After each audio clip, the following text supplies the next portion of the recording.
और अगर मौका मिल रहा है और वो लगवाने जा रहा है और कुछ सवाल दिमाग में, डाउट दिमाग में, तो उसको डाउट क्लियर करके जाना है कल। एक बात और आपको बताऊं, याद रखिएगा कि जब कोई दवा आप अंदर लेते हो तो वो किस वे में काम करती है पता है? अगर आप दिमाग से सोचो ना, मैं एक बात बताता हूं, एक सच्ची घटना बताता हूं आपको, उसके बाद हम लोग आगे चलेंगे। देखिए, एक किसी ने 2 लोगों को बुखार हो गया। अब एक बंदे को तो रियल दवाई दी गई फीवर को ठीक करने के, पर उसको कहा गया कि कोई पक्का नहीं है कि इससे ठीक हो जाएगी। उसको ये दिया गया और उसके अंदर दिमाग में डाउट भी डाल दिया गया। समझो, उसको फीवर की दवाई दी गई और उसके दिमाग में डाउट डाल दिया गया कि भैया पक्का नहीं है तेरा फीवर ठीक हो जाए। दूसरे बंदे को फीवर की दवाई दी ही नहीं गई, उसको ऐसी रैंडम गोली दे दी, भले ये चूसने की गोली भैया चूसो, और उसको बोला इसे 100% आपका फीवर ठीक हो जाएगा।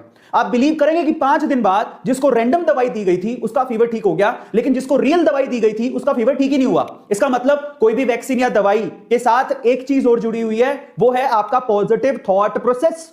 अगर आप यकीन करोगे कि ये मुझे पूरी तरह से ठीक कर देगी तो वो पक्का काम करेगी। तो इसलिए वैक्सीन लगाने से पहले आपको भरोसा होना चाहिए, जो कि भरोसा है ही नहीं। अगर आपका भरोसा डगमगाया हुआ है तो आप मान के चलिए आपकी बॉडी का इम्यूनिटी सिस्टम उसको पॉजिटिव वे में रिस्पॉन्ड करेगा ही नहीं। इस चीज को हमें समझने की जरूरत है। इसीलिए जब भी मैं वैक्सीन लगवाने जाऊं, मैंने विश्वास कर लिया, मेरा नंबर आ गया, मैं वैक्सीन लगवाने जा रहा हूं। जब भी मैं वैक्सीन लगवाने जाऊं, मैं एक पॉजिटिव थॉट प्रोसेस के साथ जाऊं, क्योंकि अब मैं वैक्सीन लगवाने जा रहा हूं, मुझे कुछ नहीं होगा, कोरोना मेरा कुछ नहीं बिगाड़ पाएगा। क्योंकि ये पॉजिटिविटी, आप माने नहीं माने, आपके सराउंडिंग एनर्जी होती है, ऑरा होता है, साइंस भी इस पे बिलीव करता है। और अगर आप पॉजिटिव थॉट प्रोसेस के साथ वैक्सीन लगवाने जाएंगे तो आपको कुछ भी नहीं होगा, आप कोरोना से बच भी जाएंगे।